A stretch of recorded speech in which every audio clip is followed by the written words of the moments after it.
We want more effort. He should just leave. He has decided to end the 50-year regime. It is the people who decide. We decide. We decide that Ford should just leave power.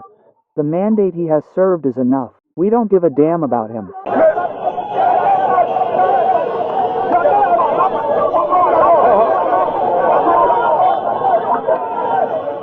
The winds of anger are blowing across Togo, and this time he could well take everything away.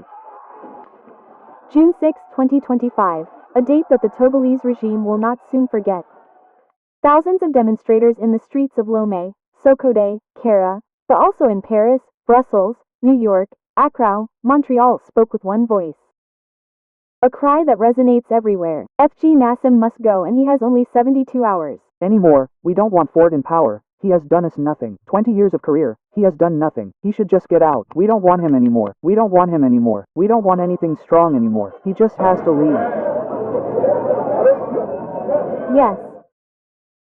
A clear, brutal, unprecedented popular ultimatum.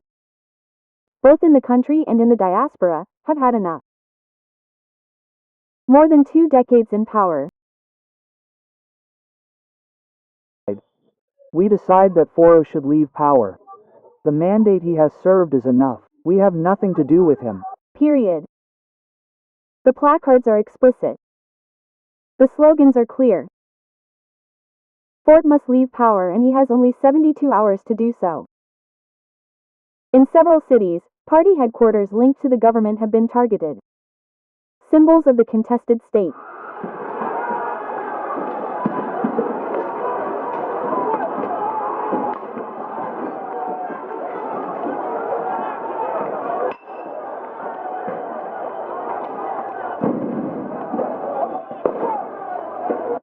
The authorities are trying to downplay it, but the images speak for themselves.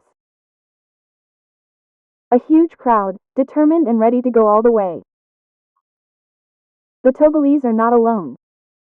In several West African countries, solidarity is being organized. Activists, civil society figures, former opponents in exile, all united around the same demand: the immediate departure of Ford Nassim Bey. They are spoiling the future of us, the young people of Togo. If he does not want to leave tomorrow, we will be in the presidency. The government has been badly treated. The regime remains silent. No statement, no response. But behind the scenes, tensions are palpable.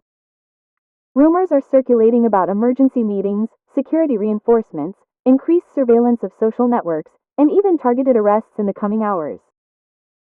But can we still stop a people who have decided to rise up? They came out in their thousands in total defiance of the regime, braving fear, threats, and security forces.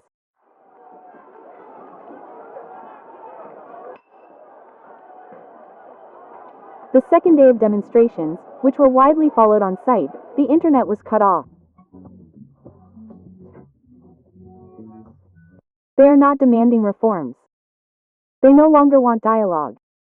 They want the end of Nassim Bey's system. At the moment, no, we no longer want reform. We want him to leave.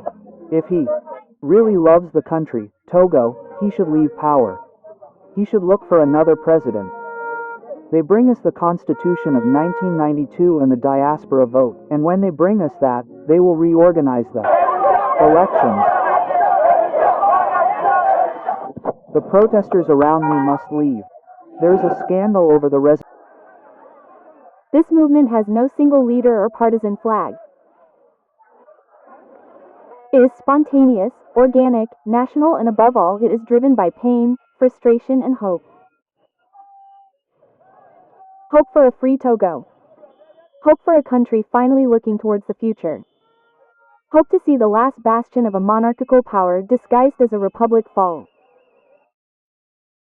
As the hours pass and the countdown advances, only one question remains unanswered.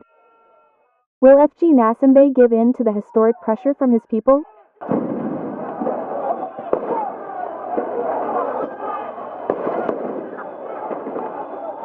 No, no, no.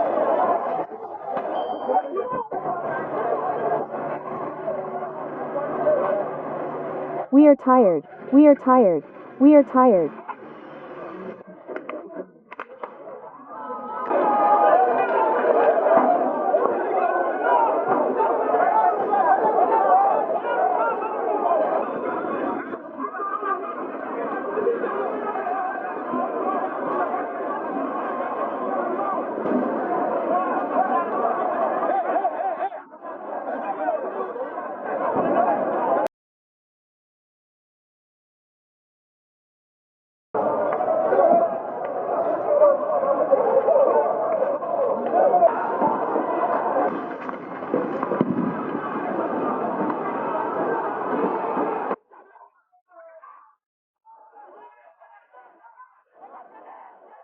But one thing is certain. The Togolese people have spoken, and this time the world is listening. Faure Gnassingbé, the so-called president of Togo and probably the most brutal dictator in Africa right now. Faure Gnassingbé has even become an advisor to the so-called revolutionary leaders Assimi Goïta of Mali and Abdourahmane Tiani of Niger. Faure Gnassingbé seized power 20 years ago in a constitutional and bloody coup after the sudden death of his father, who was not just brutal but barbaric. For more than 60 years, the Gnassingbé family has taken Togo hostage, has been oppressing, depriving, and starving Togolese. As it reported, the so-called revolutionary leaders in Mali and Niger have suddenly become the adulators and admirers of Faure Gnassingbé because they have also been receiving millions if not billions of dollars of stolen money the Gnassingbé brutal regime has been giving out for almost 60 years to buy foreign support and to bribe high-ranking individuals, not to say anything about its several human rights violations. For the past 60 years, the brutal regime of the Gnassingbé family has also supported financially or enriched many politicians and individuals in West Africa, across Africa, and beyond in exchange for support. The Gnassingbé regime, from the father to the son, had been the participants in the major wars that have plagued the Africa continent for the past 60 years. Many international reports had underscored the involvement of the late Ayadima Gnassingbé in bloody civil wars in Africa, such as the Biafra War in Nigeria, the civil wars in Liberia, Sierra Leone, Angola, Central African Republic, Sudan, etc. The name of his son Faure Gnassingbé was also mentioned in the civil war in Ivory Coast that toppled the former president Laurent Gbagbo. Many credible analysts, with deep understanding of politics and its ramification in African countries, already said that the brutal dictator Faure Gnassingbé has been acting as an informant within the newly formed Sahel Bloc AES for his French and American masters. Like his late father, Faure Gnassingbé is unquestionably an incompetent and worthless president who has been wasting Togo's resources, drowning Togo in colossal debt. Worse, the Gnassingbé's brutal regime in Togo has been torturing, murdering, starving, and enslaving millions of native Togolese for the past 60 years.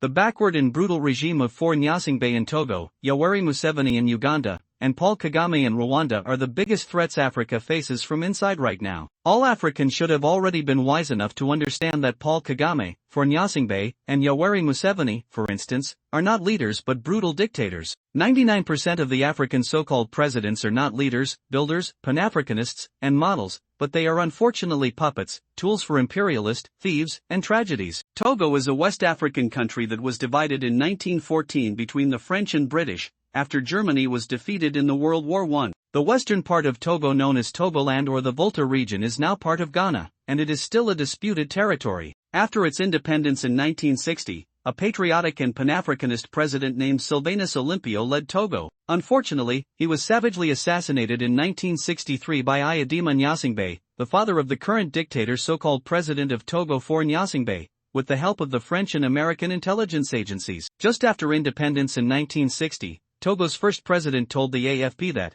quote, "I will do my best to ensure my country can thrive without France." Unlike the Guinean Sékou Touré, he did not openly oppose France. In early 1963, Olympio considered leaving the franc zone, CFA, and creating a Togo's own currency that is controlled by Togo. Togo, through its balancing policy, risked offering a model of emancipation to all former French colonies. Ultimately, according to Paris, Olympio was more dangerous than Sékou Touré. The assassination of Olympio happened only 3 days after he printed his country's currency, or he walked out of the political and economic servitude France has imposed on many African countries. Ce n'est pas normal. On ne peut pas avoir autant de richesses et que notre pays ait l'aspect d'un village.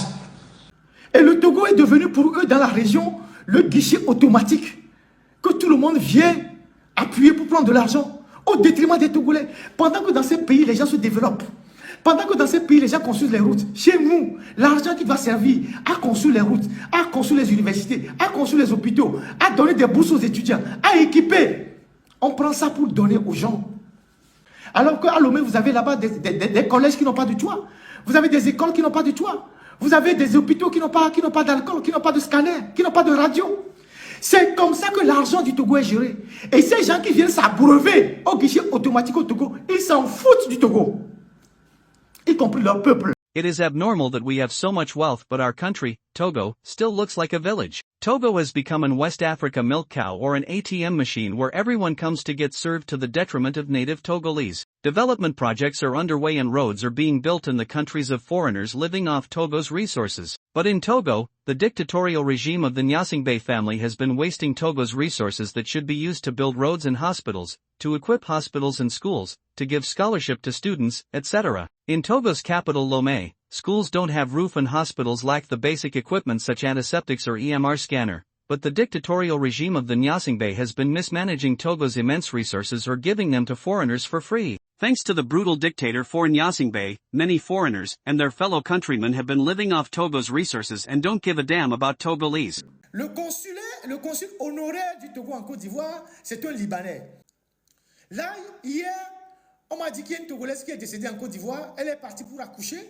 The honorary consul of Togo in Ivory Coast is Lebanese. Yesterday, I was told that a Togolese woman living in Ivory Coast died at hospital while she was giving birth to her child. Ivory Coast's authorities could not find a family member of the deceased, so they called the honorary consul of Togo, who seemed not to care because he is not Togolese. We have so much wealth, but our country, Togo, still looks like a village. There is about 1 million of Togolese who live in Ivory Coast, but our leaders abandoned this Togolese community in Ivory Coast. These Togolese travel to Ivory Coast to do small jobs like masonry, ironworking, tiling, sharecropping, and other businesses. There is a lot of Togolese in Ivory Coast doing this kind of work. All these Togolese have been having difficulty renewing their papers because Togo does not have an embassy in Ivory Coast. With such high number of Togolese in Ivory Coast, Togo should have an embassy there. Instead, Togo has in Ivory Coast an honorary consul who happens to be a Lebanese by the name of Hassan Zarouk. This Lebanese was appointed since 2000 as the consul, and he is the person who is supposed to protect the Togolese community in Ivory Coast. He is the person these Togolese there have to go to obtain a consular card,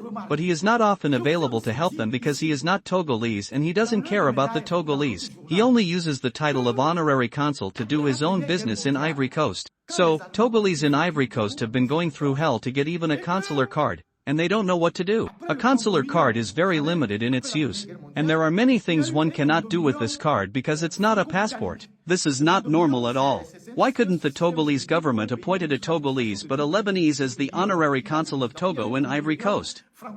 Can the Lebanese government appoint a Togolese as a Lebanon's honorary consul in another country?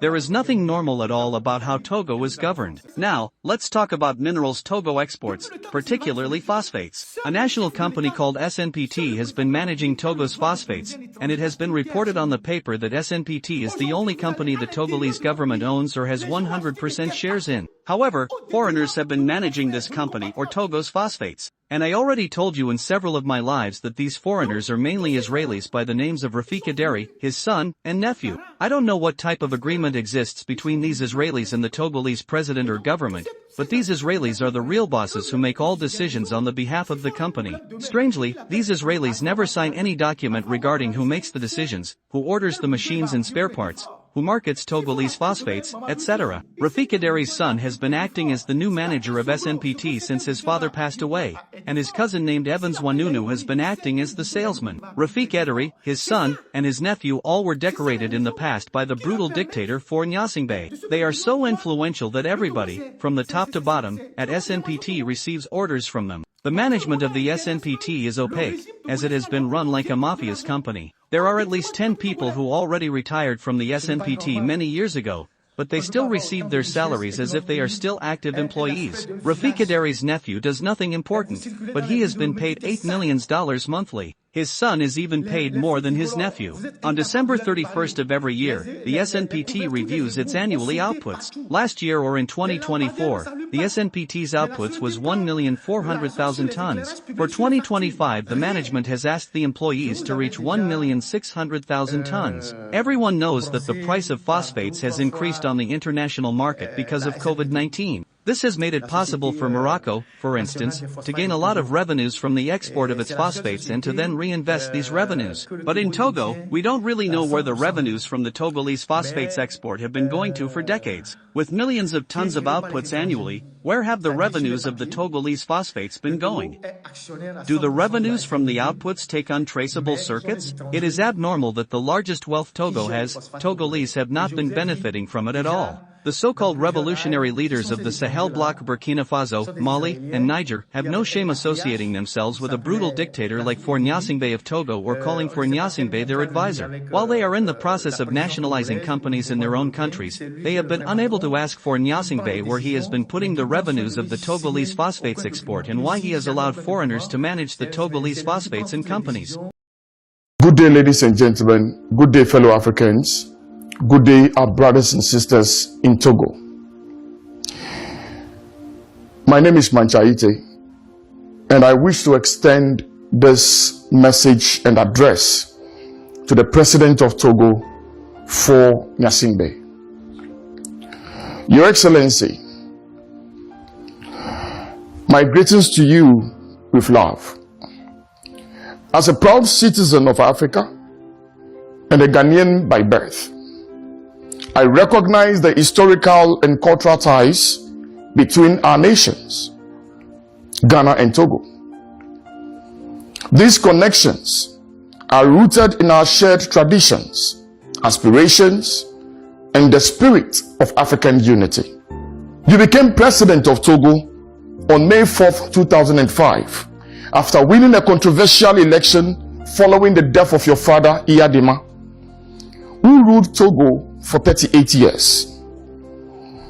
Your Excellency, for Gnassingbé, I recall your presence in Ghana on multiple occasions where you witnessed democratic transitions.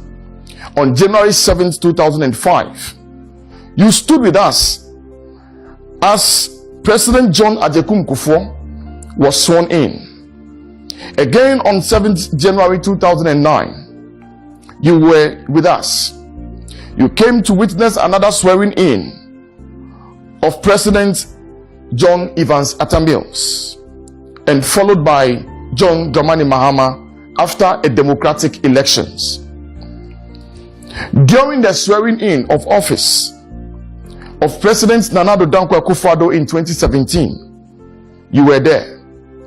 The swearing in of the second term of His Excellency John Dramani Mahama this past January 7th, 2025, you represented. These moments, among others, have demonstrated Ghana's commitment to democracy, the rule of law, and respect for the will of the people. Yet after all these years of standing with Ghana in its democratic journey, it is deeply troubling that you have not extended the same democratic principles to the over 9.5 million Togolese.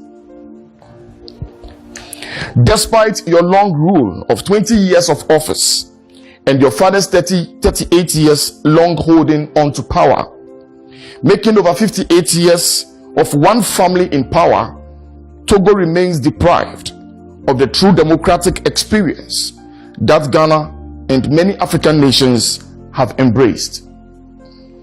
The people of Togo deserve better, and they deserve the right to freely choose their leaders, experience political freedom, and enjoy full rights without fear of oppression or dictatorship. Democracy is the implementation of various ideas and opinions of leadership to better the lives of the people. But in the case of the people of Togo, it is different. Because one family has hijacked the will and the rights of the people to their advantage. Togo deserves independence from your family. Allow the beautiful people of Togo the right to choose their destiny as far as leadership is concerned. Your Excellency for Gnassingbé, you have subjected the voice of the masses in Togo. The people are scared to talk because their right to democracy is robbed by your family. 58 years of office for one family is enough. I call this black colonization. I call this dynasty. I call this autocracy. Mr. President for Gnassingbé, this is kleptocracy and not democracy. The people of Togo deserve much better. than what they have today under your oppressive family. And this would definitely come to an end. It may take a while, but it will happen soon. We have seen the disgraceful fall of some African leaders who hijacked the will of the people and the right to choose their leaders. We saw Gaddafi. We saw Yahya Jammeh. We saw Omar Bongo. We saw Robert Mugabe. Omar al-Bashir went down. Mamadou Tanja of Niger went down. And soon we shall witness yours if you continue to refuse the people their right to be given to them. Mr. President, for Nyasimbe, you will make yourself a great legacy if you allow the laws and the constitution of Togo to take full effect than the interest of you and your family. The people's interest should be supreme and must be allowed a full course. The ECOWAS community is watching aloof. African Union is silent, and one family is damaging the people's rights. Therefore, I am calling on African Union, the Economic Community of West African States, and the broader international community to intervene on behalf of the people of Togo. The time has come for Togo to break free from dynastic rule and experience true democracy, just like its neighbors. I urge all international democratic forces and citizens of conscience to stand with the people of Togo and demand an end to the entrenched rule of one family. Africa must move forward, and Togo cannot be left out. The future of our continent depends on our leaders who respect the will of the people, uphold democratic values, and govern with accountability. My fellow African Togolese in Togo and the diaspora, voice out. Do not be afraid. Let the world know the heinous experience under His Excellency For Nyasimbe. Speak out. It is your right. Demonstrate for the world to see. The regime of one family rule must stop, and the people of Togo must start dreaming beyond their current circumstances. Togo needs independence from the black family of greed. Ghana is enjoying an uninterrupted democracy of the Fourth Republic for over 33 years and has seen massive development and several economic opportunities. Togo is one of our closest families in Africa. Therefore, we wish they experience a peaceful change of government such as we have in Ghana. All thanks to the true son of Africa who made this possible, Flight Lieutenant Jerry John Rawlings, who made this possible and peacefully handed over power to a political opponent, NPP. To date, Ghanaians are still exercising their right to a leader by the choice of a majority. Your Excellency For Nyasimbe, let your government become a history of good legacy. Allow the people to choose their leader, and let democracy take absolute control of the land of Togo, such as the legacy His Excellency John Jerry Rawlings left behind. One day, you will wish you took this advice from me. You will want to go through it. Togo will be fully democratic. To the people of Togo, you will soon be free. We shall forever speak the entire truth to your leaders and politicians. I am your advocate, and the one family regime will end soon. Though I am a Ghanaian, I am an African and a true son, of course. We have waited long enough, and it is time for change, and the world is watching. With firm resolve and deep concern, I am Manchaite. I am your brother, your advocate for democracy in Togo. It should be very clear now to everyone that the main problem Africa faces right now comes from its so-called presidents, politicians, intellectuals, and academics. Even though the so-called African leaders have tarnished the image of Africa, black people should not let others shame or despise them. Contrary to unimaginable things that have happened in places such as India, China, or Europe, there has never been in Africa and throughout its history a debate on whether baby girls have the right to live or whether the construction of a human zoo is moral. So, why we Africans still allow others to lecture us about human rights? Contrary to France and the rest of Europe, where women were considered as objects until 1970, or where the society had to decide whether women and black people should vote, there has never been in Africa a debate on whether women have rights or on whether others have the right to vote. So, why we Africans still allow others to lecture us about human right and democracy? In Africa, since the dawn of time, women have led the society as queens. So, why we Africans still allow others to lecture us about women rights? This movement has no single leader or partisan flag. It is spontaneous, organic, national, and above all, it is driven by pain, frustration, and hope. Hope for a free Togo. Hope for a country finally looking towards the future. Hope to see the last bastion of a monarchical power disguised as a republic fall. As the hours pass and the countdown advances, only one question remains unanswered. Will FG Nasimbe give in to the historic pressure from his people?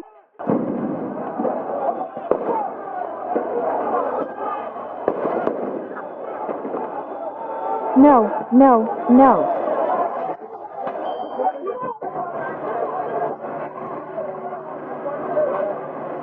We are tired. We are tired.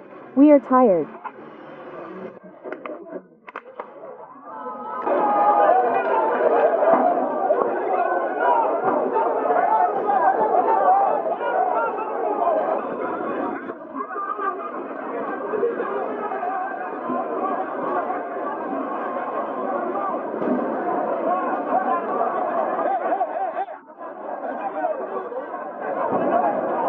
Will he choose repression, stubbornness, or isolation?